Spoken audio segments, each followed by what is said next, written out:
Primero que nada, bueno, muchas gracias por estar en este Ateneo. Este es nuestro Ateneo principal de cardiología. En esta oportunidad vamos a hablar sobre perfusión y viabilidad miocárdica pre-revascularización por resonancia magnética cardíaca, y tenemos el gusto y el placer de contar con 3 invitados importantes y una figura internacional como es la doctora Chiara Mucchiarelli Ducchi. Ella es jefa del Departamento de Cardiología de Cardiorresonancia, disculpen, del Bristol Heart Institute en Bristol, Reino Unido, y es un placer poder contar con tu presencia, Chiara, y es miembro activo de la Sociedad Europea de Resonancia Magnética Cardíaca. Y tenemos 2 expertos como panelistas, que es la doctora Agustina Giancarlepore. Ella es cardióloga, pertenece al grupo de cardiología del Instituto Cardiovascular de Buenos Aires, es experta en resonancia, tomografía y ecocardio. Y el doctor Diego Pérez de Arenaza también es un experto en resonancia y tomografía del Hospital Italiano de Buenos Aires. Así que muchas gracias a todos por participar, y vamos a dar comienzo a un breve caso clínico para después, posteriormente, una breve discusión y escuchar la presentación de la doctora Chiara. Así que en esta presentación, Micaela Montenegro, residente de 2º año del hospital privado, nos va a presentar el caso clínico. Micaela, adelante. No sé si Carlos querés comentar algo más, si no, comenzamos con el caso. No, está perfecto, Diego. Arrancamos, yo voy un poco ayudándolo a Mica con la presentación. Bueno, hola, buenos días a todos. Entonces damos comienzo al Ateneo Central del día de hoy, titulado Perfusión y viabilidad miocárdica por resonancia magnética. El caso clínico es un paciente que se presentó en abril del 2020, es un paciente de 73 años, de sexo masculino, que consulta por un cuadro de 3 semanas de evolución, caracterizado por una disnea progresiva. Inicialmente se presentaba en clase funcional 2, que progresa en la última semana a clase funcional 3-4, asociado a edemas en miembros inferiores. El paciente era hipertenso, dislipémico, tabaquista de jerarquía, era portador de una enfermedad arterial periférica severa de ambos miembros, había sido diagnosticada hacía 10 años, la cual fue no pasible de revascularización, y además presentaba una preperfusión miocárdica con signo de isquemia leve apical, la cual se había realizado con dipiridamol. Venía medicado con medicación para la presión, valsartán y amlodipina, cilostazol 100 mg cada 12, aspirina, atorvastatina 20 mg, Medivolol 2,5 y estaba tomando rivaroxaban 2,5 mg cada 12 horas por esa enfermedad arterial periférica no revascularizada. Electrocardiograma del paciente al ingreso, se presentaba en ritmo sinusal, a una frecuencia cardíaca de aproximadamente 64 latidos por minuto, presentaba un QRS ancho de 120 milisegundos con una imagen de bloqueo completo de rama izquierda asociada a alteración de la repolarización. Se le realiza un laboratorio sin ingreso, donde se constata que tenía anemia severa con una hemoglobina de 5 miligramos por decilitro, un hematocrito de 16, presentaba además alteración de la función renal con una creatinina de 2,14 y una urea de 119, y se le solicitó a su ingreso además un dosaje de troponina ultrasensible con un valor de corte de 14, se encontraba aumentada con un valor de 109, y se le solicitó a las 3 horas posteriores un nuevo dosaje, el cual presentó un valor de 102 con un valor absoluto de diferencia de 7. También se le solicitó el perfil de hierro, que se encontraba también alterado. Al paciente se le solicita un ecocardiograma Doppler, que tiene un BI dilatado, con una fe deprimida del 30-35%, una difusión diastólica grado 3, presentaba hipertrofia septal sin gradiente subaórtico, una sincronía septal con hipocinesia severa inferior e inferolateral, una aurícula izquierda moderadamente dilatada, con esclerosis valvular aórtica, y tiene una función sistólica del ventrículo derecho disminuida, con insuficiencia mitral leve y una presión sistólica de la arteria pulmonar de 45 milímetros de mercurio. En cuanto a la evolución del paciente, el paciente se le interpreta como un cuadro de un IAM tipo 2 por el cuadro de anemia asociado a insuficiencia cardíaca descompensada. Se le realizó un tratamiento diurético endovenoso con balances negativos y mejoría clínica del paciente.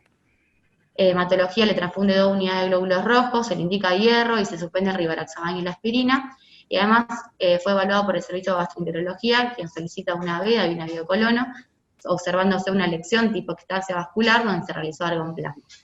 El paciente luego de esto mejora sus parámetros de hematocrito, persistiendo todavía con disnea en clase funcional 3, por lo cual, en forma programada, se le solicita una cinecoreografía, ya compensado el paciente, donde podemos ver las imágenes. Tenía una lesión del tronco de aproximadamente el 50%, una lesión a nivel de la DA, de una creomatosis difusa, a nivel de la circunfleja tiene una obstrucción del 30%, con primer ramo obtuso marginal completamente ocluido, y por último la coronaria derecha dominante daba origen a la ADP, una obstrucción en ostium concéntrica y corta, severamente calcificada, con una obstrucción del 99%. Ahí nos preguntamos si hay que hacer un estudio de habilidad y por qué método. Espera acá, Mica. Sí. Sí, un poco, era un paciente con una miocardiopatía dilatada isquémico-necrótica que ingresó con el contexto de una anemia severa, o sea, hizo un infarto tipo 2, se compensó la anemia, tratado un poco el foco hemorrágico, y bueno, se estudió con un cateterismo, enfermedad de múltiples vasos, con una mala función ventricular, y un poco se planteaba acá, hoy en día realmente, y después del estudio de Stitch, más allá de que las guías aconsejan como clase 2B el estudio de viabilidad, ver un poco la utilidad realmente si uno hubiese ido directamente a revascularizarlo o hubiese hecho algún estudio de viabilidad y por qué método, ¿no? Esto un poco para abrir la pregunta con la opinión de Chiara y la opinión de Diego y Agustina.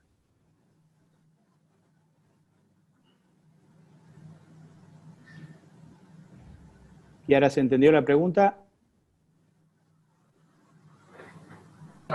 Voy a empezar a hacer mi charla, ¿cómo quiero hacer? No. No, hablamos sobre esto.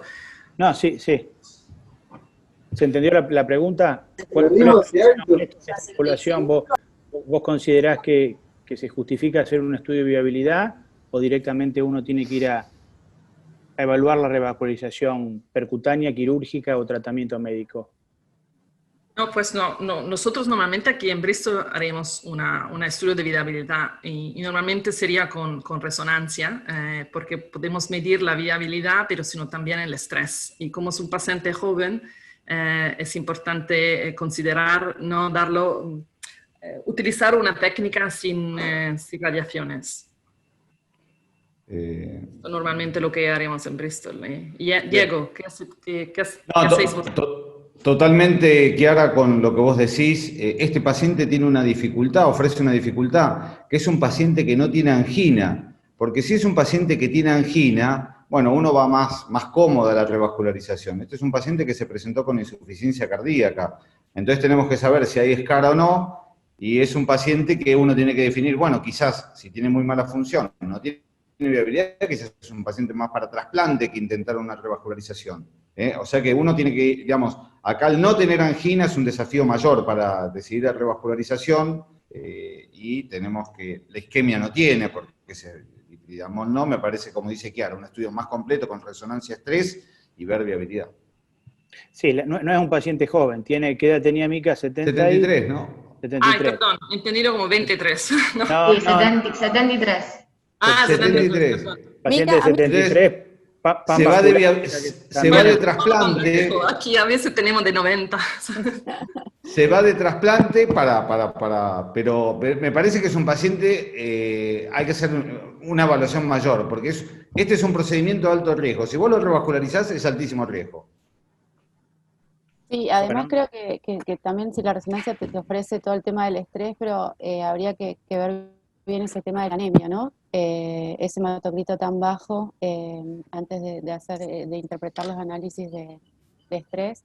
Y Mica, a mí en un momento se me cortó, simplemente el resumen de los hallazgos en la cinecoronariografía. Era una DA teromatosa, una marginal.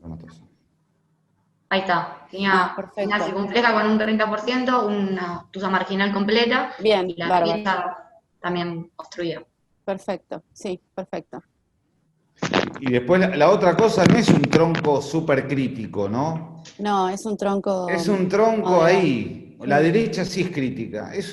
Para mí es un paciente para viabilidad con resonancia. Si le corregimos la anemia, agregarle un apremio, como dice Chiara. La anemia se corrigió, se trató por vía endoscópica y eso quedó resuelto y el paciente quedó inmune hematocrito. Por eso se hizo la cinecoronariografía y bueno, avanzamos un poco con lo que hicimos nosotros, Mica. Dale.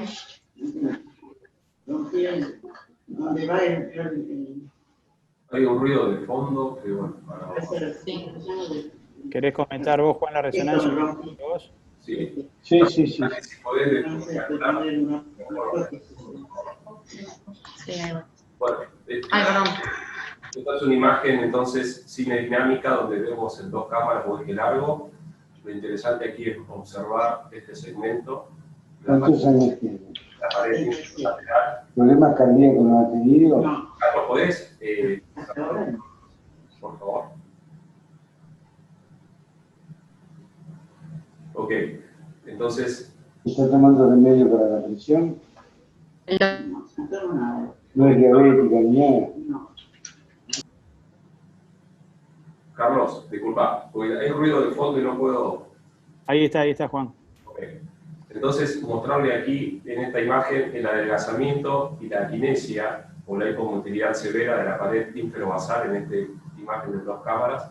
Cuando nos vamos a la imagen de 3 cámaras, el segmento inferior o inferoposterior o inferolateral, bueno, en este sentido aquí es la pared inferolateral, vienen en 3 cámaras con esta también aquinesia o esta hipoquinesia severa y adelgazamiento de la pared inferolateral. Y lo mismo en el eje corto, fíjense que en la imagen cine dinámica del eje corto, lo que es la pared inferolateral del tercio medio y la pared inferior del tercio basal hay un adelgazamiento. Y además, como hallazgo, encontramos también obviamente aumento del espesor septal, con presencia de algunos falsos tendones y músculos papilares accesorios. ¿Seguí, Mica? Esta es la imagen cinedinámica y posteriormente, bueno, en la secuencia de realce tardío, el hallazgo fue justamente este realce subendocárdico inferolateral a nivel del tercio medio y además la pared inferior e infralateral del tercio basal. Esto lo interpretamos como un realce subendocárdico entre el 25 y el 50% e interpretamos obviamente que el resto de la pared estaba viable. Este paciente tenía una disfunción sistólica entre moderada a severa, más severa que moderada porque era de una fracción de eyección del 35%, con el volumen telesistólico indexado y el diámetro telesistólico aumentado. Cuando se cuantificó la secuencia, nosotros realizamos la secuencia 3D-MDE, que para valorar el monto de la fibrosis, nos dio aproximadamente un 15% de la masa total infartada, menos del 15% de la masa con fibrosis. Y la otra cosa interesante es que el grosor telediastólico era mayor de 5.5 milímetros. Con lo cual, bueno, interpretamos que, por supuesto, que ese segmento estaba viable, al igual que el resto de las paredes. ¿Continuar, Mica? Ahí voy. Ahí está. No sé si Kiara, Diego o Agustina quieren comentar algo sobre los hallazgos de la resonancia. Y bueno, para empezar, la calidad de las imágenes es estupenda. Enhorabuena, porque son imágenes de verdad muy bonitas. Y bueno, yo en mi presentación he llevado un caso muy similar a este.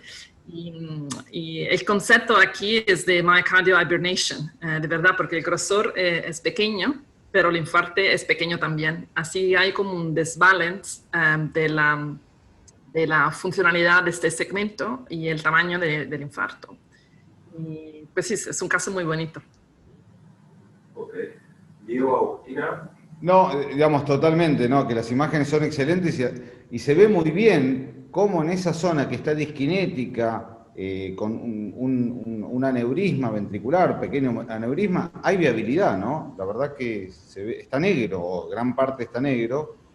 Y bueno, en los viejos trabajos de Kim y varios trabajos que reprodujeron eso es que las zonas disinérgicas o aquinéticas son donde, cuando hay viabilidad, es donde mejor predice la resonancia. O sea que eso que, digamos, uno lo ve desde la imagen del cine y dice, no está viable, es un infarto, claramente las imágenes de Gaudino muestran que está viable y va a mejorar, debería. Sí, totalmente. Se ve clarísimo el subendocárdico y se pone en evidencia, ¿no? la sensibilidad de la resonancia para detectar todo lo que son infartos, aún cuando son bien subendocárdicos. Estoy de acuerdo con todo lo que se ha dicho y creo que es uno de los casos tal cual de hibernación, ejemplo de hibernación miocárdica, donde la recuperación va a ser, se espera que sea total. Continúa, Mica. Bueno, pasando. Bueno, eso para mostrar.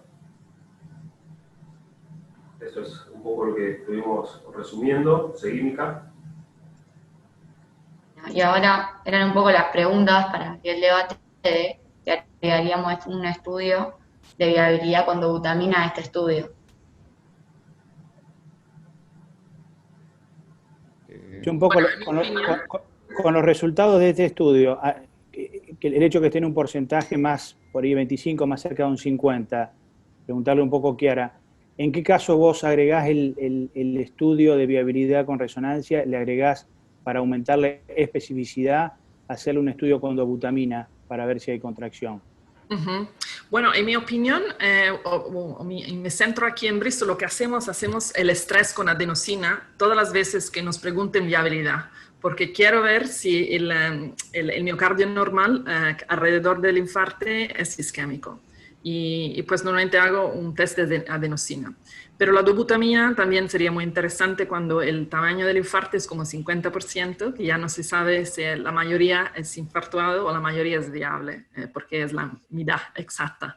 Y en este caso la dobutamina podría ser útil, pero en este caso para mí casi no necesitas, porque la disfunción es tan mala, ¿no?, de este segmento infralateral que es aquinético y no está justificado por el tamaño de este infarto. Entonces para mí ya está claro que es hibernation y que hay que revascularizarlo y ya me imagino que mejorará, casi seguramente, porque además el tamaño del ventrículo, o sea, el volumen telediastólico, no es tan largo.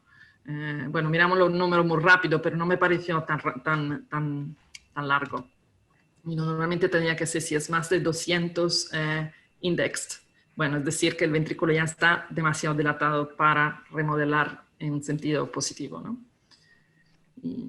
¿Puedo aprovechar a hacer una pregunta a Chiara? Chiara, ¿ustedes hacen estudios de perfusión cuantitativa? Y si es así, ¿te parece que puede ayudar en caracterizar esta zona disquinética o hipoquinética? Sí, bueno, yo como tengo un escáner que es un poco anticuado, no es muy moderno, no tengo la perfusión con mapeo que ya quería tener. Pero entonces mi centro es un centro como soy muy pragmática y práctica yo normalmente. Y pues entonces no lo tengo, la cuantitativa, y la hago así visual. Pero la verdad es que funciona bastante bien. Y ese es un mensaje que me gusta siempre, bueno, un mensaje que quiero dar a la gente porque a veces la gente está como intimidada, ¿no?, para utilizar la resonancia porque no tienen toda la herramienta, ¿no?, de estas cosas súper modernillas y piensan que no puede hacer un examen bueno. Bueno, en mi opinión, incluso sin la cuantitativa, yo creo que puede ser un examen súper útil. Perfecto. Continúa, Mica. Dale. Entonces la segunda pregunta, ¿cuántos segmentos consideraría viable para justificar una revascularización? Bueno, una pregunta súper importante, muchas gracias Bueno, en mi opinión, no hay muchos datos en la literatura, pero lo que utilizo yo es como más de 3, la verdad, porque si hay solo un segmento que es hibernado, pues la verdad que no merece revascularizarlo. Y 2, es como un poco limitado, pues más que 3, idealmente 4, la verdad, en el mismo territorio de la misma coronaria. Y en mi experiencia, si hay 4, si ves un mejoramiento de la fracción de eyección que es significativo después de la revascularización. Diego, ¿cuál es tu experiencia? Digamos, como vos decís, hay pocos datos en la literatura, y si vos ves algunos estudios de la literatura, hablan de 10, 11 segmentos, es una locura. Entonces, digamos, con dobutamina sí, 4 segmentos o 4 más ya es, digamos, uno sabe que va a recuperar. Sí, yo creo que 3 ya vale la pena revascularizarlo, 1 o 2 no. Pero no hay muchos datos en la literatura. Yo estoy esperando ese estudio IMAGE Heart Failure, que todavía no está publicado. A ver qué nos dice, pero bueno, habrá que esperar. Sí. Sí, 2-3 per coronaria. Si hay como 3 coronarias con patología significativa, bueno, al final podrían ser también 10, pero eso es con una patología de 3 vasos, imagino, ¿no? Pero 10 es mucho, a mí me parece que es... Eso, No. lo que vos ves, es un despropósito. 10 segmentos que tengo que tener viabilidad en todos lados, es muy fácil así. Pero yo creo que, claro, como vos decís, si vos tenés en el territorio de A 3 segmentos, ¿vale la pena revascularizar esa de A? Digamos, me parece que no es algo que haya tantos datos, ¿no? Estoy de acuerdo con vos, Kiara. Bien. Bueno. ¿Sigo, Carlitos? Sí. Bueno, y la última pregunta es qué tipo de revascularización, si es percutánea o quirúrgica, o si optar por un tratamiento médico en este paciente. Bueno, nosotros acá fundamentalmente, y ya para darle pie a la charla de la doctora Bucarelli, dentro de la reunión nuestra del HEART Team, evaluando riesgo-beneficio, un paciente panvascular, inicialmente se optó por un tratamiento médico que incluyó la anticoagulación en dosis bajas por el estudio COMPASS, y bueno, y evaluando un poco el paciente, y de acuerdo al cuadro clínico se evaluará una angioplastia percutánea a esa coronaria derecha que era muy calcificada, que hay que hacerle rotablator, etc. Pero bueno, la idea era poner un puntapié inicial y dar un poco una apertura a la doctora Bucarelli sobre viabilidad y isquemia valorada por resonancia. Muy bien, es un caso muy bonito, ¿eh? Enhorabuena. Muy bueno. Entonces, dejo de compartir así. ¿Estamos de compartir? Sí. Dale, gracias. Y ahora si quiere compartir. Sí. Okay. A ver.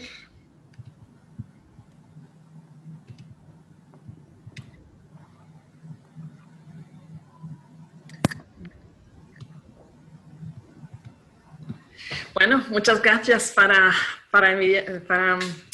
esta invitación. Estoy encantada de estar aquí y ya intentaré de hablar con español un poco, un castellano un poco así, pero más o menos espero que se entenderá. Y bueno, vamos a hablar de isquemia y de viabilidad con resonancia, y después de este caso estupendo, ha sido perfecto para mi presentación porque vamos a hablar de estos temas de la hibernation y de cómo manejar estos pacientes. ¿Y por qué la resonancia? Pues es un test muy interesante porque es un test, pero tiene muchas, podemos preguntar muchas cosas sobre ese paciente. No solo investigar la función ventricular izquierda y derecha muy precisamente, ya como ves con estas imágenes, que el tamaño del corazón se ve muy bien y entonces se puede medir también muy precisamente. Pero si no, la verdad es la oportunidad mejor de la resonancia sobre otras técnicas de imágenes es la posibilidad de visualizar directamente la cicatriz miocárdica, es decir, el daño miocárdico después del infarto. Ya como ves en estas imágenes, el infarto se ve como esta área de realce tardío, esta área blanca, porque el contraste se ha acumulado en este miocardio dañado. Y el miocardio normal es este en negro. Así es como se ve muy bien. La localización y también el tamaño, ¿no? Todo el grosor de la pared, en este caso, está infartuado. Y se puede también medir y visualizar el edema miocárdico. Eso es importante porque nos ayuda a decidir si el daño es un daño agudo o subagudo. Y bueno, normalmente las informaciones clínicas ya están bastante claras, pero a veces no es tan claro, sobre todo un infarto subacuto. Y esa información del edema, en mi opinión o en mi práctica diaria, es bastante importante.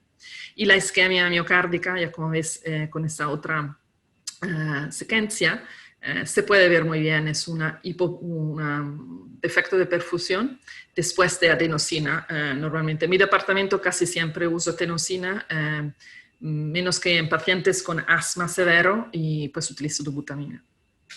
Y a lo mejor vamos a discutir el papel de la adenosina sobre la dobutamina, pero en mi opinión la adenosina es mucho más fácil manejarla en un departamento de resonancia porque el paciente está dentro del escáner Y ya me imagino que habrá muchos cardiólogos en esta reunión hoy, y normalmente los cardiólogos ya son como un poco incómodos hacer adenobutamina a un paciente que no está al lado, ya como estamos acostumbrados con la eco normalmente. Y la adenosina se hace en 5 o 6 minutos y la dobutamina tarda un poco más, incluso los efectos. Así en un departamento de resonancia con muchos pacientes y mucho workflow, utilizar la adenosina también tiene un sentido práctico importante. Y bueno, vamos a discutir un poco más cómo se puede visualizar el infarto del corazón, infarto con resonancia. Y no os quiero aburrir con detalles muy técnicos, pero creo que es importante comprender los conceptos. Así que todas esas imágenes de resonancia van a tener un sentido un poco más clínico, ¿no? Sobre todo para eso, lo de vosotros que no hacen resonancias diariamente. Pues el concepto es lo siguiente, que utilizamos para hacer viabilidad con resonancia, utilizamos un medio de contraste que son quelanti del gadolinio. El gadolinio es un metal que su mismo sería como tóxico, entonces tiene que estar conjugado con un quelato, que es una otra molécula. Y hay muchos contrastes de gadolinio chelate, pero siempre la misma como molécula de gadolinio con un quelante. Y es un contraste extracelular, y eso es importante como enfatizarlo, porque el hecho que sea un contraste extracelular pues nos ayuda a comprender cómo funciona todo este tema de la viabilidad con resonancia.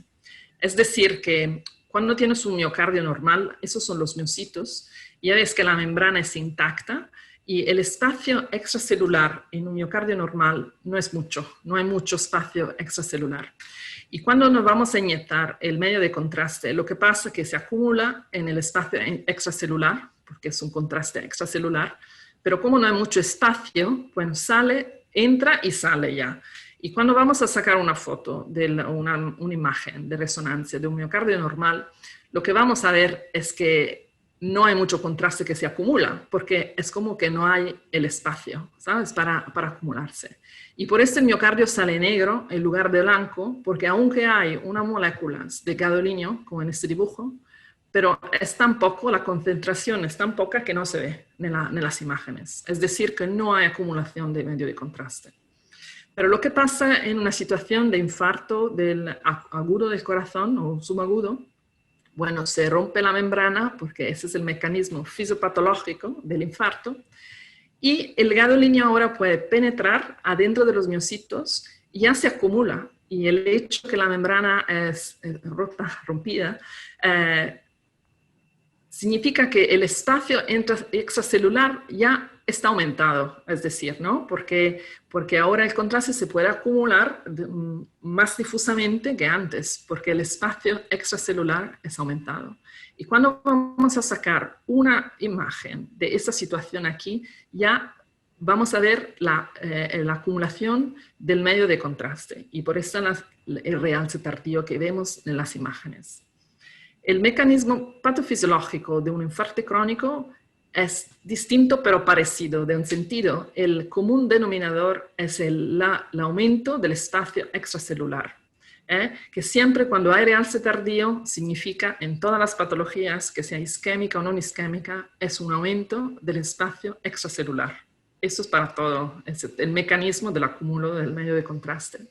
Y hay que entender, pero, por qué el espacio extracelular está aumentado. En el caso de la cardiopatia isquémica es porque la membrana se ha roto y lo que pasa es que hay la remodelación miocárdica y la membrana se va a... se desarrolla como en fibra de colágeno, ya como ves aquí, ¿no?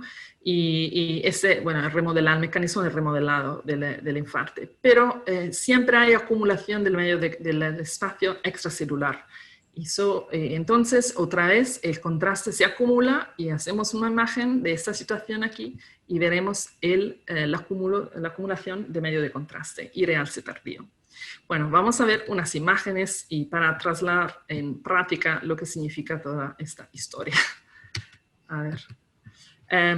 Pues esas son las imágenes, ¿ves? Ese es un miocardio normal, donde no hay realce tardío, pero sí que habrá unas moléculas de medio de contraste, pero la concentración es tan poca que no se ve. Es decir, como que no hay, ¿no? Porque no hay una concentración que sea significativamente importante. Lo que hay mucha acumulación es aquí, ya se ve realce tardío y bueno, es decir que en esta zona, en esta pared, en ese territorio,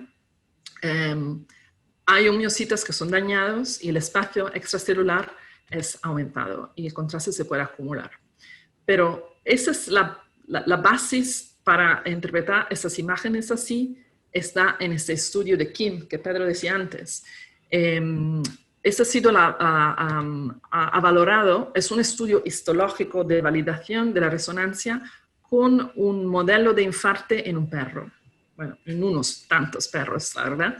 Y aquí es la histología del infarto, y aquí las imágenes de resonancia correspondiente a este corte aquí. Y ya ves que la cicatriz que se ve en histología, el mismo tamaño que se ve con la resonancia. Incluso los pequeños detalles, por ejemplo aquí, ya se ve que son casi idénticos. Y pues esa es la evidencia científica, ¿sabes? Para nos dar la garantía, ¿no? Que esas imágenes son verdad lo que pensamos nosotros, que es un infarto del corazón. Otro concepto para mí muy interesante por un cardiólogo clínico, ya como decía, yo soy una muy práctica, ¿no? Y me gustan las cosas prácticas y tangibles y nada, conceptos que puedo practicar, utilizar en mi práctica diaria. Bueno, con la habilidad con resonancia se puede ver el tamaño del infarto, pero hay muchos cardiólogos que dicen, bueno, ya lo sé, el tamaño del infarto, porque puedo mirar al ECG y si hay onda Q, por ejemplo, eso me va a decir si el infarto es transmural, a todo grosor o si es pequeño y subendocárdico. Pues este estudio de James Moon, que yo creo, Pedro, también tú colaboraste a este estudio, ¿no? Era cuando estuviste en Londres, al Brompton, yo creo. Diego, sí. Diego. Este sí, QAs, este es el de Jack, sí. Y tú también trabajaste con este... Trabajé con eso, hicimos el análisis de los electros y todo. Sí, con James. Pero un estudio para mí es muy importante. Bueno, hace unos años que ha sido publicado, pero es de verdad muy importante y me gusta mucho porque demuestra exactamente esto, que sí hay una buena correlación entre el ECG y el tamaño del infarto transmural con resonancia, pero no siempre. Y ya vemos, en este caso sí, hay una buena correlación, hay onda Q y ya se ve el infarto transmural. Pero hay casos donde hay una onda Q, pero el infarto no es transmural a todo grosor, pero sino con un subendocárdico, quizá un poco más de 50%, pero no es 100%. Es decir, que eso no es un infarto transmural, pero subendocárdico. Y hay veces donde no hay onda Q, pero sí que hay un infarto transmural, a todo grosor 100% de la pared está afectada, pero no hay onda Q. Entonces, cuidado en concluir que no haya un infarto subendocárdico transmural solo en el electrocardiograma. ¿Y por qué estos conceptos son importantes? Bueno, porque nos ayudan a manejar el paciente, ya como hemos visto en este caso clínico. El realce tardío con resonancia no es una técnica bonita para ver el infarto solo, pero también para predecir si el corazón, el músculo, va a mejorar después de vascularización. Es decir, que si hay un realce tardío de 76 o 100% del grosor de la pared, pues la probabilidad que recupere después de revascularización de ese territorio es como muy baja, ¿no? Porque este es miocardio dañado, necrótico, y pues aunque se va a revascularizar, no va a resucitar, no sé si es la palabra justa en castellano, pero no va a mejorar porque es necrótico y ya se queda necrótico.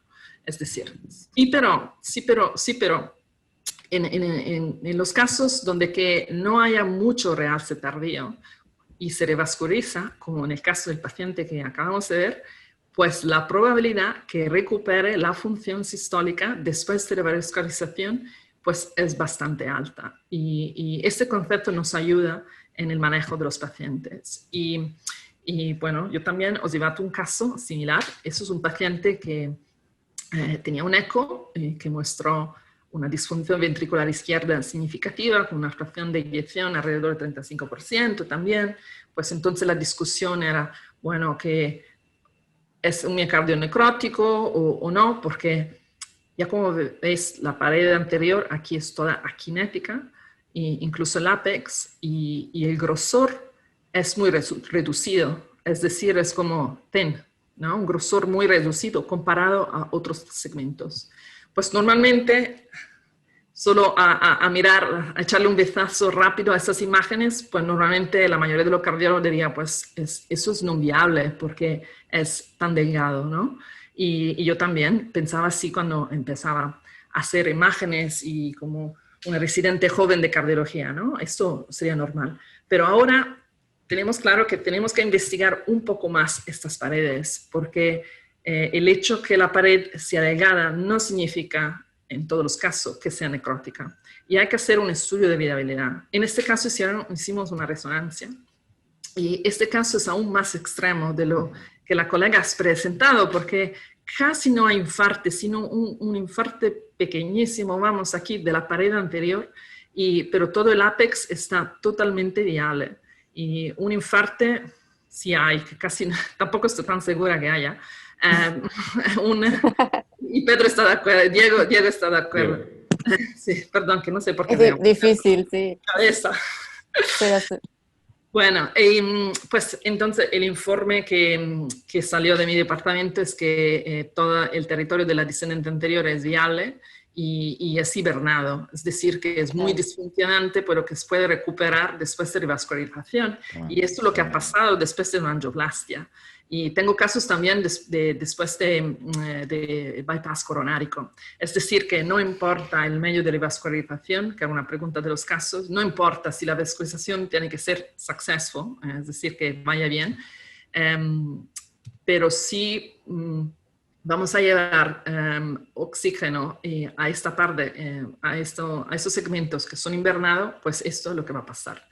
Y eso se podía predecir con el gráfico del paper de New England de Kim and Judd, porque había muy poco realce tardío, pues la probabilidad de recuperar en función sistólica era muy alta. Y eso es exactamente lo que vemos. Y eso, las dos imágenes para comparar. Después es 3 meses, 6 meses, así que tarda un poco para recuperar porque ha sido hibernado después de muchos años o de muchos meses. Y entonces hay que esperar por lo menos 6 meses, ¿no? Para medir esta recuperación.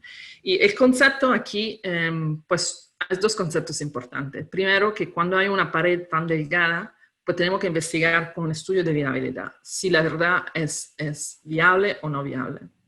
En este caso hicimos una resonancia, pero también se podría hacer otro test de viabilidad, por ejemplo, una ecodobutamina, ¿no? Es decir, que no hay que siempre hacer una resonancia. Bueno, para mí es la preferencia, vamos. Pero también con una dobutamina hubieras visto que el grosor de la pared con dobutamina hubiera aumentado. Y pues es decir que es viable. Y pues... Y el otro concepto muy importante para mí es que la pared delgada, si revascularizada, puede recuperar en tamaño, ¿no? En grosor, en contractilidad también. Son conceptos bastante revolucionarios, es decir, que hay un par de artículos que confirman esto sobre como 100 o 200 pacientes, y estudios de Kim otra vez, pero también en Europa de Bernard Gerber. Un estudio de viabilidad también se puede ver trombos ventriculares y esta es una técnica muy sencilla porque lo que vamos a hacer es, bueno, darle el contraste y como el contraste tiene este señal blanco, pues el trombo sale muy negro porque no es revascularizado y entonces no toma ningún contraste. Y hay que hacer las imágenes bien pronto después de inyectar el medio de contraste para que el miocardio y la cavidad sean blancas o muy claras, y pues el trombo se visualiza muy bien.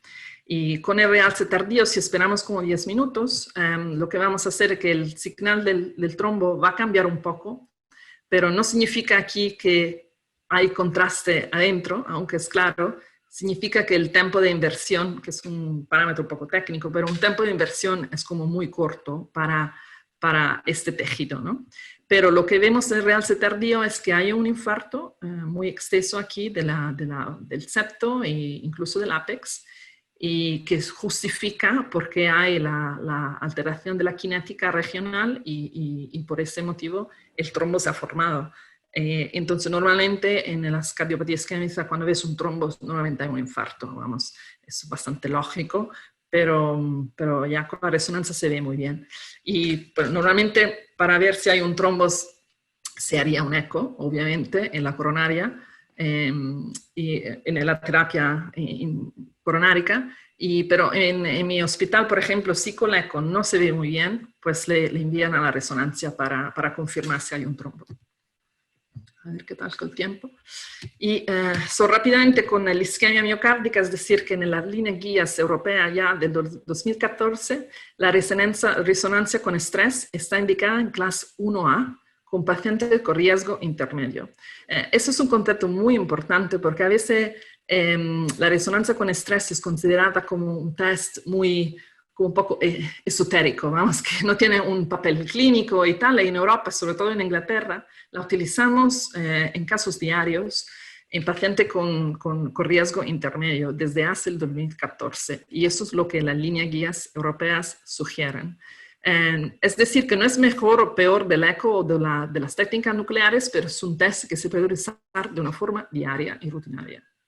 Y incluso las líneas guías más recientes del 2019 decían que, bueno, siguen confirmando que el test de isquemia es muy importante por pacientes con riesgo intermedio y sino incluso con riesgo alto después de la revascularización, si hay 3 vasos, por ejemplo, y hay que evaluar si hay isquemia en cuál vaso para guiar el manejo del paciente, la revascularización en la decisión clínica. Y bueno, la CT también es importante por pacientes de riesgo intermedio, pero es importante enfatizar la importancia del test con isquemia, el test isquémico. Bueno, en Bristol hacemos muchísimo y hacemos como 1.500 estrés con resonancia al año, es decir, muchos al día. Y casi no hacen ningún aspecto, y incluso no tanto estrés eco. Y ahora todos esos pacientes están enviados a estrés con resonancia porque es una técnica muy precisa, y en mis informes voy a decir que hay isquemia significativa en este vaso y después hacen la angiografía y sale exactamente lo que decía en mis informes, más o menos. Y así por esto nos envían muchos pacientes. Y bueno, no quiero aburrirme con toda esta literatura, pero quiero mostrarles esto, un caso clínico práctico. Por ejemplo, es un paciente con dolor de pecho que le enviaron con un riesgo intermedio, le enviaron a resonancia y se veía muy bien de una manera visual, ¿no? Que hay isquemia, defecto de perfusión en el septo a nivel medio y apical, y pues había una oclusión de la descendente anterior al siguiente cateterismo. Abrieron la coronaria descendente anterior y después cuando repetí el estrés con resonancia, pues esta área de isquemia ya se fue. Pero ves que no es fácil a veces hacer la interpretación de esas imágenes, porque aquí hay como bueno, pequeño defecto de perfusión, pero es como muy delgado, y pues esto es un artefacto. Pero la complicación de esas imágenes, que es el defecto de perfusión, puede parecer un artefacto también, y hay que tener un poco de experiencia para hacer la interpretación de estas imágenes. Y otro caso aquí para trasladar en práctica estos conceptos, una paciente de 51 años con hipertensión y colesterol elevado, episodio de dolor de pecho, y pues fue enviada a la resonancia. Uy, qué pena que no funcione, pero eso es el estrés. Hacemos solo 3 cortes, normalmente basal, medio y apical, y repetimos sin estrés, como 10-15 minutos después. Y bueno, aquí tengo otras imágenes de Steele, y se ve un defecto de perfusión aquí de la pared anterior, media y apical, y pues es el territorio de la descendente anterior, pero como es como muy pequeño, muy limitado, mi interpretación es que esto es un defecto más de un primero diagonal, y no de toda la descendente anterior, porque hubiera sido más largo si fuera la descendente anterior. Pues como es dos segmentos, y dos segmentos es isquemia significativa con resonancia, si fuera solo un segmento no sería significativa, pero aquí es un ischemic burden significativo, pues el paciente le enviaron a cateterismo y lo que salió es una estenosis significativa de una descendente de la D1. A ver, paro un poco, eso. Y ya ves, las imágenes salieron muy bien y nada, a mí me gusta como adivinar un poco los vasos coronarios y bueno, hay riesgos en hacer esto porque a veces me puedo confundir. Pero la verdad que la mayoría de los casos, bueno, la angiografía confirmó el informe de resonancia. Ya como ves, aquí hay una estenosis bastante larga de la descendente anterior, también a la bifurcación, y hicieron un FFR y salió dentro de los límites normales. Y así le ponieron un stent solo al origen del primero diagonal. Pues es un caso muy práctico, concreto, y esos son los pacientes que hacemos todos los días. Y hay mucha literatura para confirmar el papel importante de la resonancia, estudio de sensibilidad, especificidad, comparando la resonancia con la scintigrafía nuclear.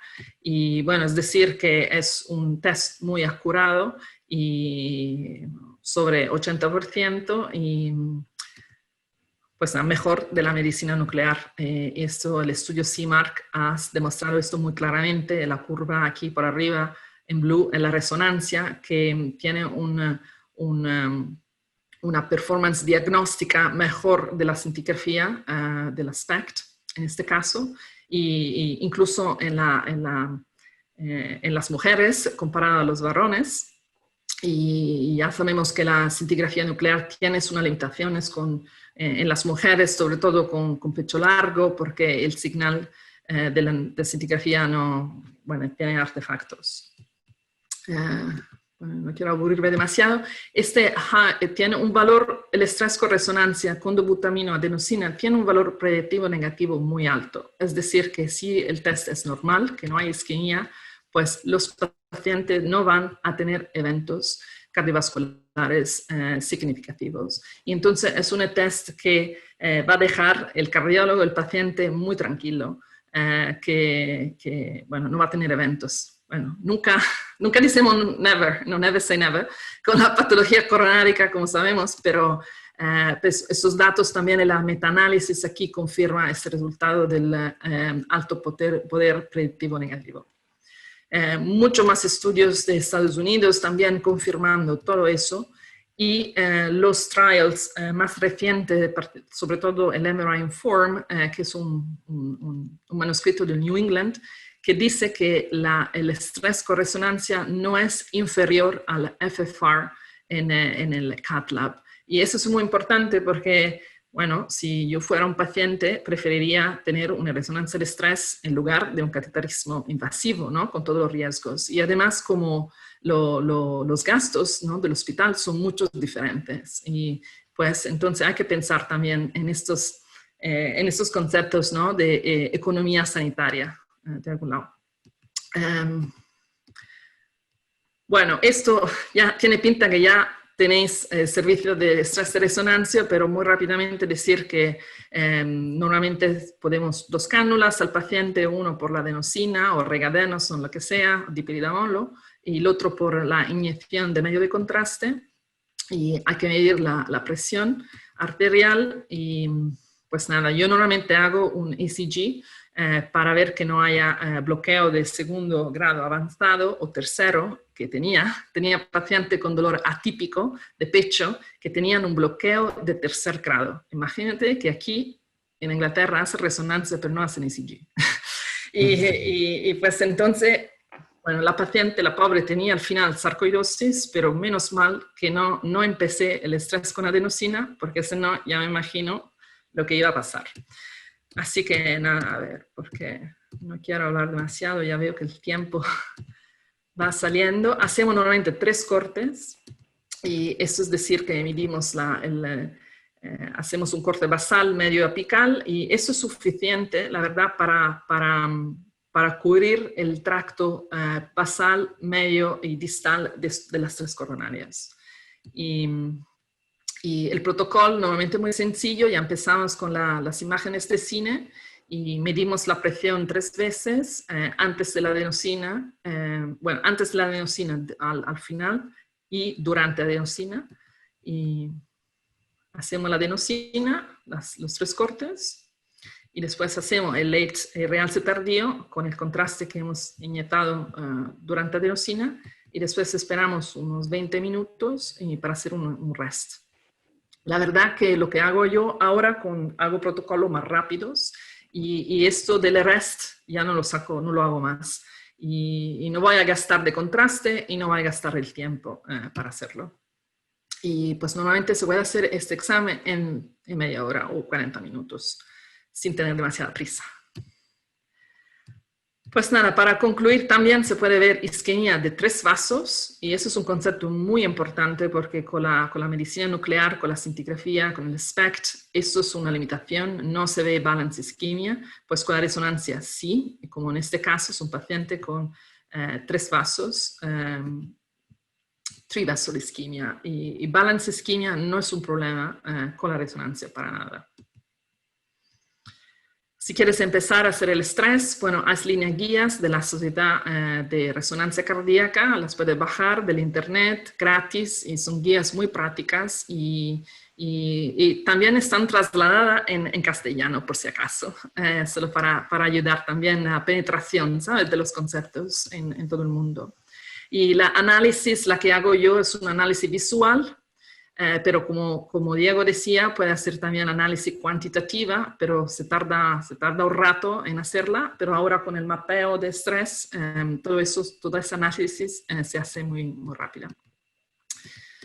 Bueno, ya acabo porque ya veo que no tenemos más tiempo, pero quería decir 2 palabritas del ischemia trial, porque yo creo que es muy importante y hay un poco de confusión en ese tema, porque y a la pregunta si isquemia va a seguir ser importante después del ischemia trial, bueno, mi respuesta es que sí, y estoy muy convencida que sí, porque yo creo que siempre tenemos que investigar la causa de este dolor de pecho, ¿no? No se puede dejar la gente con dolor de pecho sin saber y solo excluyendo que haya una estenosis del left main, ¿no? Los pacientes y los médicos ya quieren saber y hay que hacer un diagnóstico más preciso.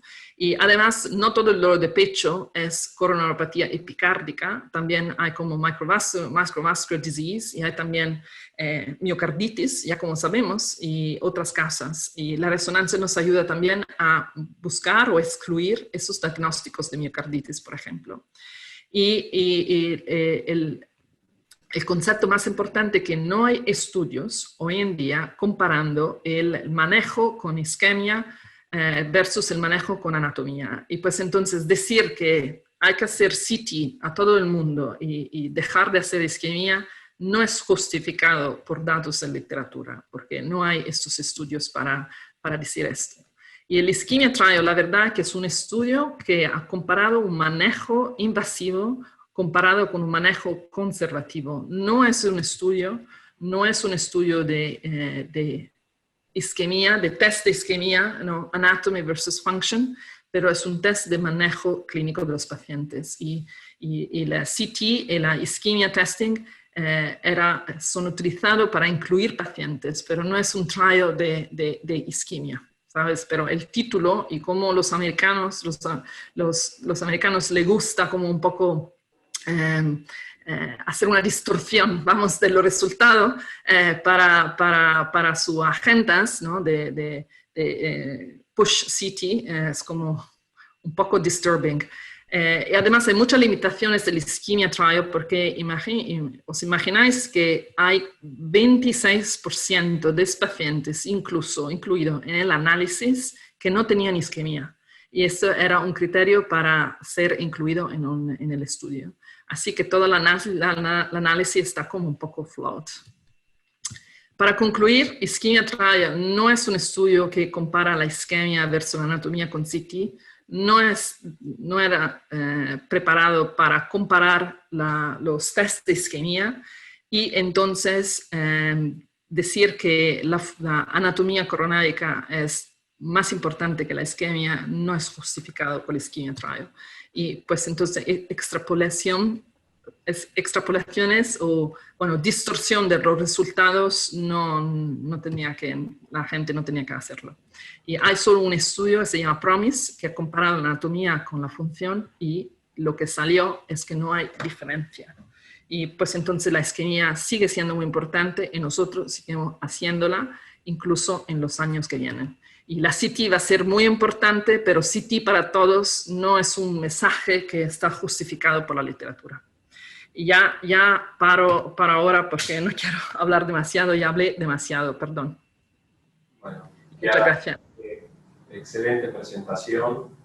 Espero que, bueno, el resto de los colegas, al igual que yo, nos haya dejado un mensaje tan claro y, bueno, y podamos empezar a solicitar este tipo de estudios. Así que, sin más, me gustaría que, bueno, Agustina o Diego quieran hacer alguna pregunta, alguna consideración, o, bueno, Carlos o alguien del panel.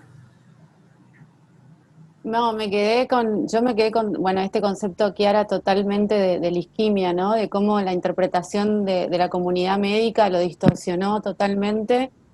Los que hacemos imágenes y los cardiólogos clínicos sabemos perfecto que no podemos hacer versus, o sea, hay que integrar lo que es la anatomía con la isquemia, no podemos tener uno y otro.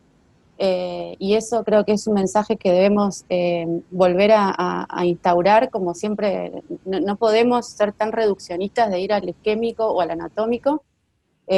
Sabemos que no hay anatomía sin isquemia, ni isquemia sin anatomía, o sea, es como, estoy hablando no de Minoca, ¿no? Sí, no. Y después me encantó el caso que mostraste del adelgazamiento y cómo se recupera el grosor, porque creo que a muchos nos pasa. Yo hago eco también, y hago ecodobuta, y muchas veces escuchar en Ateneos, además de, está adelgazada la pared, eso no tiene viabilidad. Y ese caso es buenísimo, porque ahí, o sea, cómo se ve que uno con solo el espesor de la pared no podemos hablar de viabilidad, tenemos que ir mucho más allá.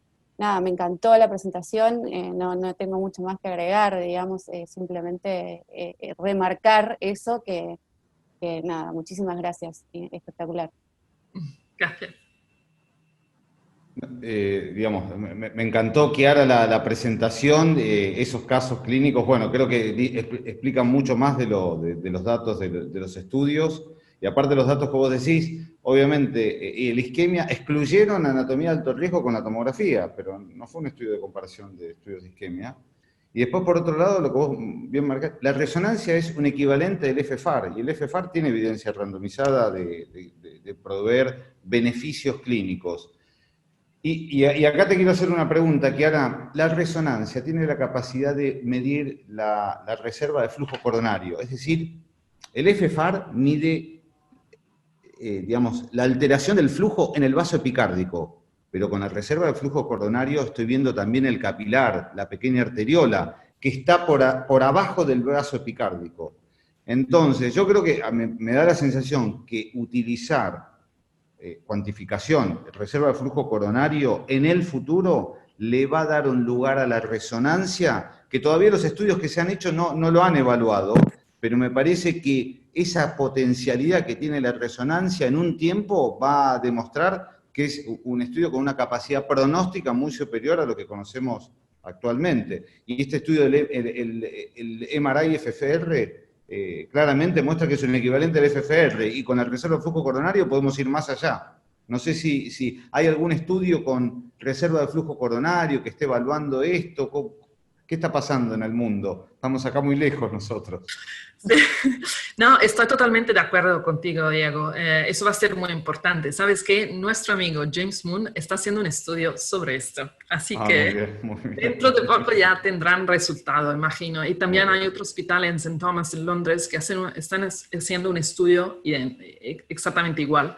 Así iremos a tener dos estudios que no van a aclarar este concepto. Pero estoy de acuerdo contigo. digo, sí, va a ser muy importante. Además, con el mapeo de estrés, que no me dio tiempo de explicar, pero es una tecnología con Artificial Intelligence y técnicas nuevas que puede medir lo que dijiste tú, la microvascular reserve, como muy rápidamente, y lo hace el ordenador su mismo, ¿sabes? Claro. El médico casi no tiene que hacer nada y ya tenemos esos resultados muy precisos. Así va a ser una maravilla.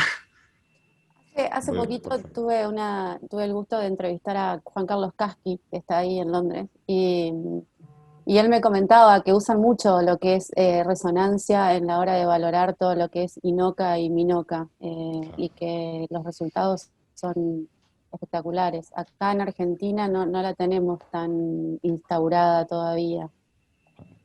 Sí, pero tampoco en el resto de Europa. Es Inglaterra, la verdad, donde hay mucho centro y mucho cardiólogo que hacen investigación y tiene tiempo para hacerlo porque no trabajan clínicamente todos los días, ¿sabes? Tampoco en el resto de Europa no es tan desarrollado. Pero yo creo que dentro de unos años ya esto mucho más centro lo tendrían porque la verdad hace la diferencia. Perfecto. Quería preguntarle... Bueno, Chiara, yo quería agradecerte porque realmente el esfuerzo que has hecho en dar la conferencia en español, realmente se notó y lo agradecemos. Y te quería hacer una consulta. Nosotros acá, particularmente en Argentina, un poco el desarrollo de la medicina nuclear hace que la mayoría de los estudios de valoración de isquemia todavía lo sigamos haciendo con medicina nuclear o con ecoestrés. Y tiene mucha utilidad, yo creo que la posibilidad que tienen estos métodos en valorar la capacidad funcional del esfuerzo. Me parece que eso también es un factor pronóstico importante que la resonancia acá pierde un poquito.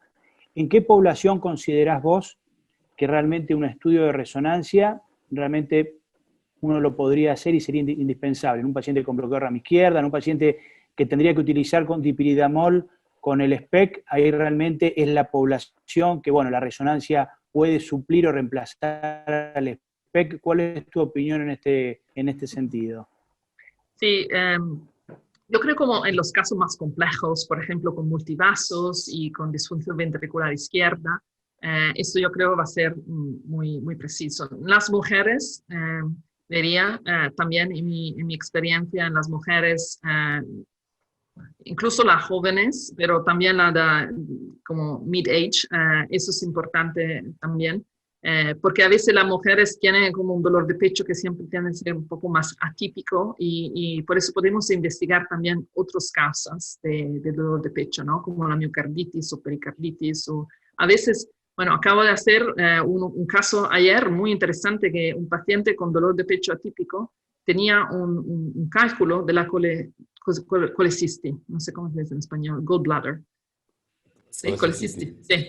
Y tenía una colecisti con una colecistitis aguda. Y esa será la razón porque tenía dolor de pecho atípico. Ya ves que con la resonancia puede como mirar muchas más causas, ¿no? De dolor de pecho. Eso es mi caso, esa es mi experiencia por lo menos. Pero yo siempre lo que digo, que depende también de lo que tenéis, porque si tienes un servicio de scintigrafía técnica nuclear excelente, es mejor, ¿no?, hacer un SPECT hecha bien que un estrés de resonancia hecha mal. Es decir, ¿no? Y la experiencia de los centros es muy importante, pero también si un centro tiene que empezar, para llegar a ser bueno, tener experiencia, hay que empezar. Y al principio hay que acumular experiencia y pues entonces quiero... ¿cuál es la palabra? A ver, bueno, dar un mensaje de empezar a hacer ese estrés de resonancia y a lo mejor al principio sí, puede ser también hacer con SPECT y para tener la experiencia y nada, mejorar. Bien, muchas gracias. Gracias a ti, Carlos. Si alguien del panel quiere hacer alguna pregunta. Una preguntita. Buenos días, Chiara, es un placer. Encantada. Una preguntita, hay un grupo de pacientes que me parece que se pueden beneficiar muchísimo, que se benefician con la resonancia magnética, que son los pacientes diabéticos. Porque los pacientes diabéticos hacen isquemia, hacen muerte súbita y no tienen dolor. O sea que aquellos pacientes que nosotros podemos estar mirando, como estos casos que han presentado muy bien, en el cual tenemos un área que está aquinética o una zona con necrosis, va a ser muy importante saber si está isquémico o no. Porque estos pacientes, y como han dicho todos los trabajos que están apareciendo ahora, únicamente se repermeabilizan los vasos que se demuestran isquemia. Significa que nosotros con resonancia, si tenemos una zona cinética o con captación de gadolinio, le hacemos baja dosis de dobutamina, 10 gamma kilominutos, lo que se utiliza para ver viabilidad. Vemos que mejora, ese paciente prácticamente puede ser dirigido para hacer una angioplastía de ese segmento. Porque no es la función solamente mejorar la función, sino también que no produzca arritmias, esa isquemia que está produciendo en ese segmento. O sea, me parece que eso a la gente, a los diabéticos sería muy importante tener en cuenta esa población para este grupo para estos estudios de resonancia, viabilidad, isquemia y todo eso, ¿no? Sí, estoy totalmente de acuerdo, Ricardo, muchas gracias. Y me olvidé de decir que mi paciente con la pared anterior delgada era un paciente diabético. Se me olvidó. Y la coronaria, la angiografía coronárica mostró una oclusión de la descendente anterior. Esta es la historia de este paciente. Pues entonces, perfecto, ya estoy de acuerdo. Muchas gracias. No, preguntarle simplemente a Diego o a Agustina si ellos están haciendo estrés aquí en Argentina y qué apremio están utilizando. Nosotros estamos haciendo estrés y cada vez más nosotros tenemos, bueno, como 2 satélites, digamos, un centro, el Hospital Central en Capital y un centro satélite en San Justo. Estamos haciendo ahora perfusión en los dos. Utilizamos como droga de apremio dipiridamol, sobre todo por una cuestión de costos y, digamos, facilidad en la administración de la droga. Y también utilizamos dobutamina en pacientes que no pueden recibir contraste, pacientes que tienen mala función renal, o pacientes que, digamos, que queremos ver reserva contráctil, a baja dosis, 20 gamas, pacientes para viabilidad. Y lo que estamos viendo es que cada vez tenemos más pedidos, y me parece a mí, digamos, lo que dice Chiara, los pacientes que tienen disfunción ventricular, ese es el nicho, sobre todo los pacientes con infarto previo, que uno quiere ver si hay isquemia y aparte evaluar el infarto. Y otro grupo que nosotros lo usamos es en pacientes ancianos, donde yo no le voy a hacer un angio-TC como método alternativo, y que tienen arritmia ventricular frecuente. Porque si tiene arritmia ventricular frecuente no le voy a hacer una dobutamina, no me gusta. Y si tiene arritmia ventricular frecuente tengo que descartar un montón de cosas. Tengo que descartar, no sé, una displasia, o tengo que descartar una miocarditis, o tengo que descartar si tiene escara para ver si le pueden hacer una ablación. Y ese me parece que es otro nicho que también uno lo puede explotar. Pero va creciendo. Antes que escuchar a Agustina, Diego, una pregunta: estos pacientes tienen tanta arritmia en el tema del gating, el gatillado electrocardiográfico y el estrés, las imágenes de estrés, ¿tenés alguna alteración? Sí. No, a ver, en general es muy raro, porque, a ver, cuando vos les das el apremio, a no ser que hagan mucha isquemia y se pongan con mucha arritmia ventricular, que no es raro, porque de hecho si tiene mucha arritmia ventricular lo vas a suspender, pero en general se ponen taquicárdicos y muchas veces suprime la arritmia. No hemos tenido problema, pero me parece que es un grupo. A ver, la principal causa de arritmia ventricular en un paciente de más de 70 años, más de 60 años, es la enfermedad coronaria. Tengo que descartarla. Y aparte, tengo que descartar otras causas de arritmia ventricular. Todo eso lo tengo en un solo estudio. Así que es un grupo que también trabajamos. Agustina. Nosotros acá, por problemas no médicos, digamos, sino más bien, bueno, no estamos haciendo resonancia de estrés. Está costando poder empezar. Hice mucho durante mi formación y hacíamos con regadenoson en el grupo de Chicago con Amit Patel. Y nada, creo que tengo que seguir intentando poder hacerla en nuestro centro, donde está costando un poco el tema logístico, más que nada. Así que, pero sí, creo que es un método que tiene que... Sí, Ricardo.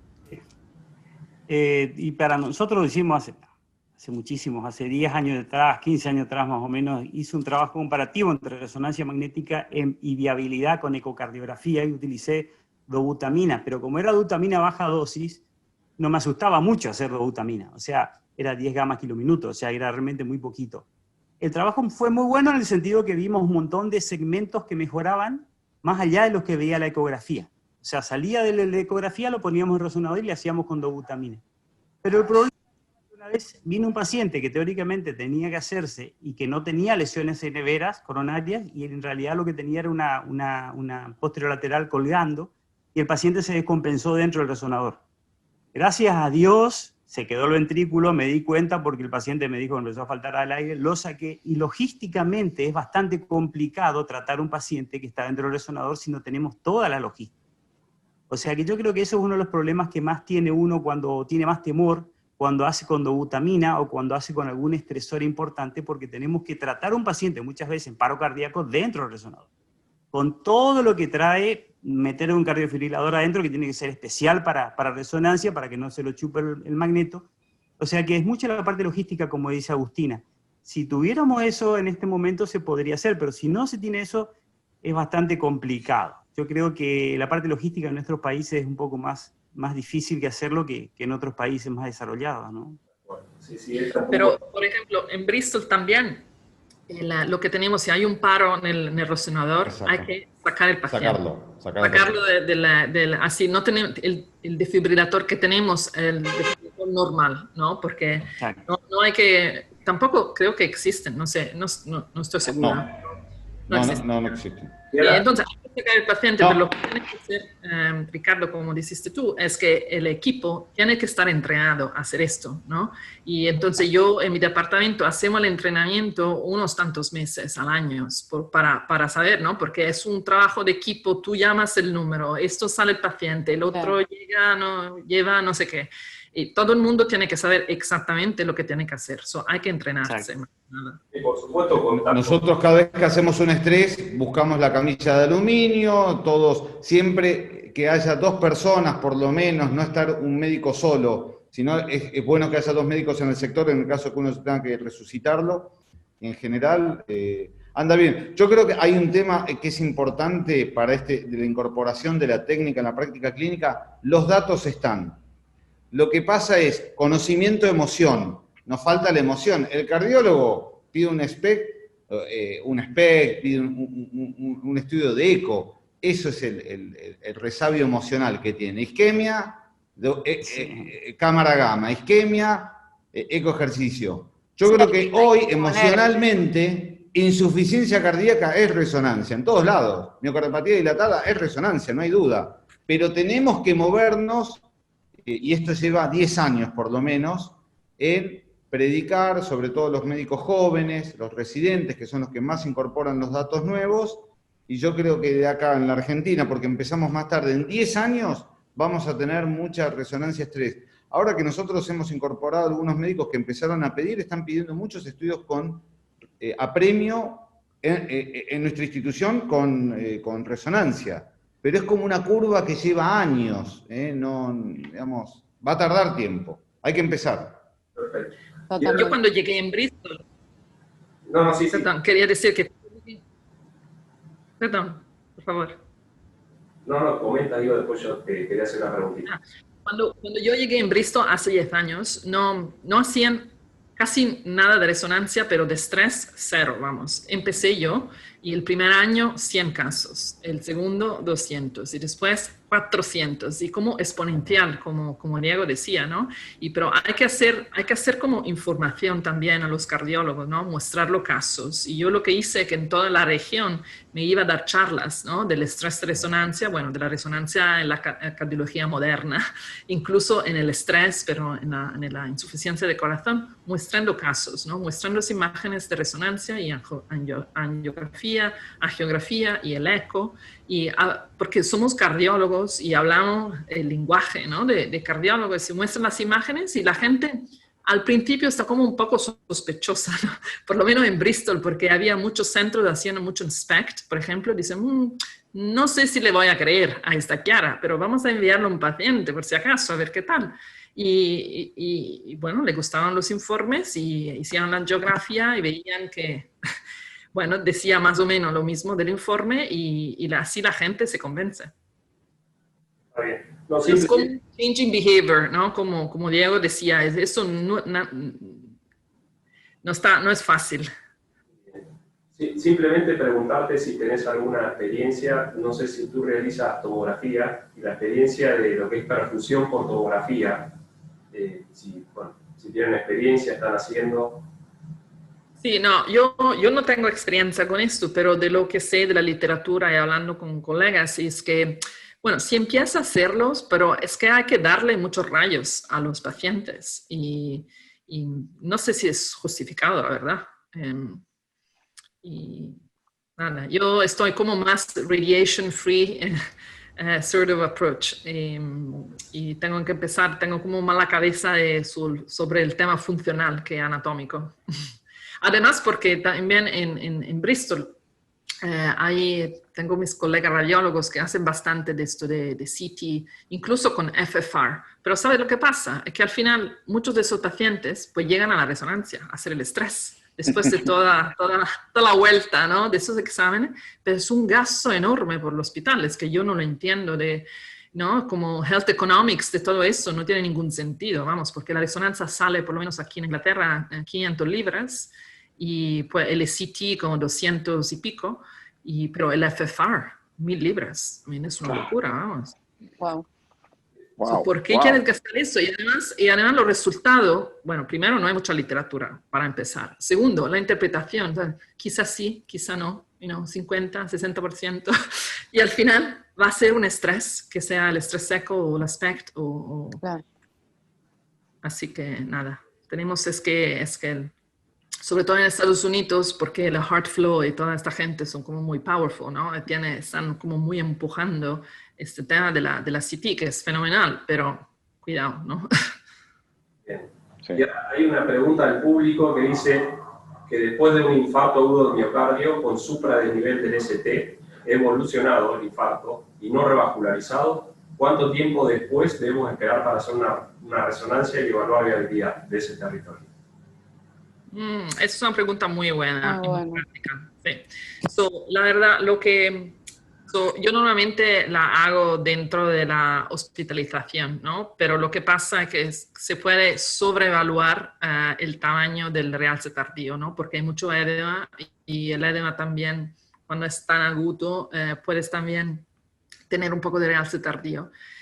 Pero ya como decía, yo soy muy práctica, muy pragmática. Si hay un infarto con daño microvascular, es decir, un área negra, esto significa que el infarto es transmural. Y pues entonces no voy a sobrevaluar el tamaño del infarto porque ya lo sé, que es un infarto transmural. No sé cuál es la experiencia de Diego, pero es así. A veces puedo añadir una frase diciendo quizá es un poco sobrevaluado el tamaño del infarto, pero si hay daño microvascular, no es sobrevaluado. La verdad, te digo una cosa, nosotros para hacer estudios de apremio, post-infarto no, eso no, sí estudios de resonancia post-infarto. Y siempre uno dice, ¿no? Mirá, vos podés sobreestimar el tamaño del infarto, después se achica, ¿no? Con el remodelado de la cicatriz.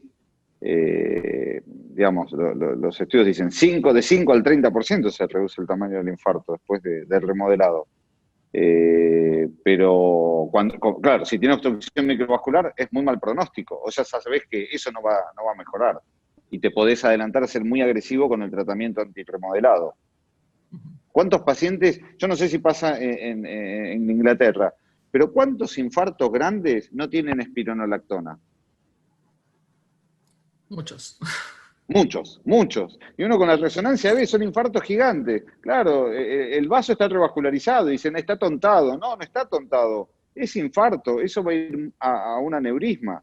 Hay que tratarlo. Y muchos no reciben espironolactona. Es un dato muy importante tener el tamaño del infarto después del infarto, para mí, ¿no? Sí, si estás interesado como cardiólogo al tamaño final del infarto, hay que esperar más. Hay que esperar un poco más y hacerlo unos tantos meses después, como a 3 meses o mejor a los 6. Eso es cuando remodelado, ya como Diego decía, el remodelado es completo, ¿no? A los 6 meses. Tenemos el doctor José Luis Ramos, que es uno de los jefes de electrofisiología. Quería hacer una pregunta, José Luis. Sí, gracias, Juan. Excelente presentación, doctor. Lo que le quería preguntar es qué rol le adjudican a la resonancia para la decisión del implante de un desfibrilador en prevención primaria en un paciente postinfarto con disfunción ventricular izquierda, sobre todo tendiendo a la observación de que cuando hay viabilidad, uno podría demorar y esperar un poco a esa evolución o los resultados del tratamiento para decidir el implante. Sí, demanda estupenda, porque es una demanda muy práctica y sí, muy, muy importante. Bueno, lo que hacemos es que, pues, yo tengo dos tipos de electrofisiólogos, dos que quieren hacer cosas y otros que piden el imaging, incluso de resonancia. Y tiene pinta que vosotros sois uno de estos, ¿no? Que le importa del imaging, que es me parece muy bien. Pues entonces lo que hacemos, sí, hacemos un estudio de viabilidad con resonancia. Si hay hibernación miocárdica, con este caso que presenté, yo lo que voy a decir, digo, bueno, antes de considerar un implante hay que revascularizar a estos pacientes y dejarle unos tantos semanas, 4 o 6 semanas, por ejemplo, como dicen las líneas guías también de la europea, para evaluar la fracción de eyección final de toda esta historia, antes de poner un device. Y bueno, el otro tema muy importante es cómo se medir la fracción de eyección, ¿no? Porque a mí como la resonancia es muy precisa en calcular la fracción de eyección, yo tengo muchos pacientes que me envían la pregunta es medir precisamente la fracción de eyección, ¿no? Si es 35, es 38%, ¿no? Para decidir el implante. Bueno, yo lo hago con mucho placer, pero el problema aquí es lo siguiente, es que el estudio MADIT, ¿no? De eso 35%, está hecho con eco. Y pues entonces las medidas con resonancia no son intercambiables con el eco y la resonancia. Y ya quería saber también la opinión de Diego en un segundo. Entonces, la dificultad es de trasladar los resultados MADIT que están hechos con eco con una medida con resonancia. Y que es difícil. Un 35% de fracción de eyección con eco no es un 35% con la resonancia. En fact, en mi experiencia con la resonancia es como más un 40%, por ejemplo, más o menos, ¿no? No hay estudios. Y lo que hago, bueno, mido la fracción de eyección, pero después hago este comentario, que la fracción de eyección está medida en el MADIT study con el eco. Y yo creo que tenemos que hacer, Diego, y todos los amigos de resonancia, un estudio MADIT con la resonancia. Totalmente, totalmente. Es exactamente ese mismo problema, la disyuntiva. Vos estás extrapolando datos de eco a la resonancia.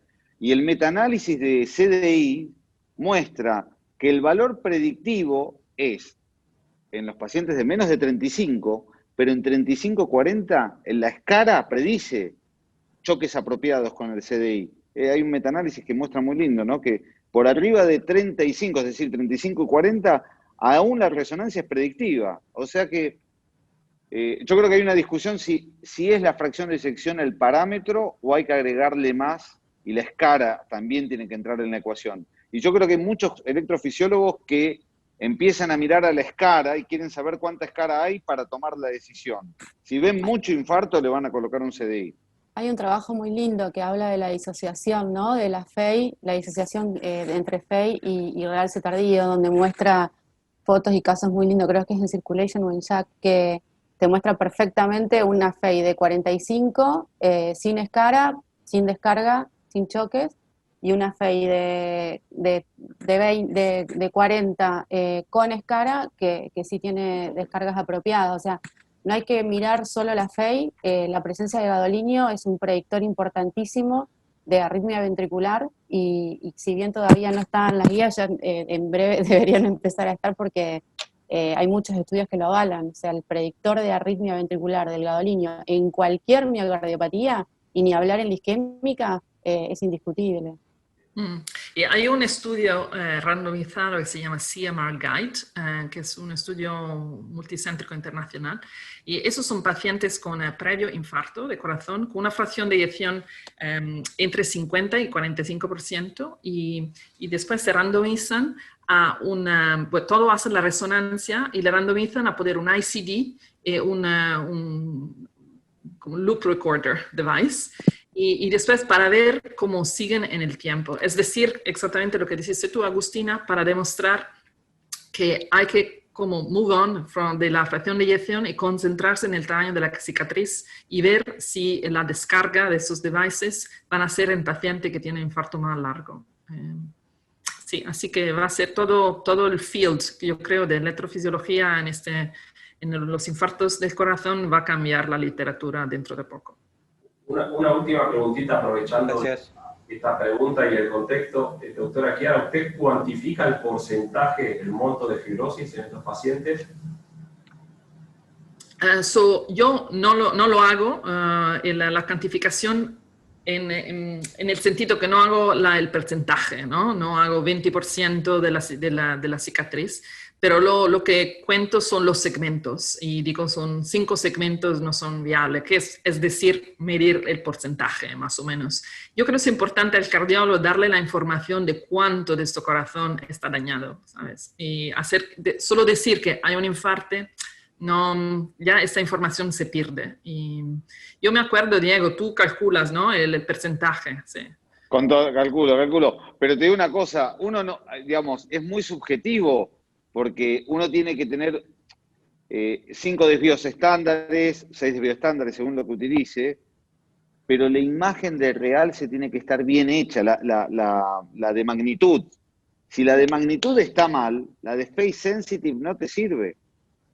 Entonces la verdad que uno lo hace a ojo, es muy subjetivo.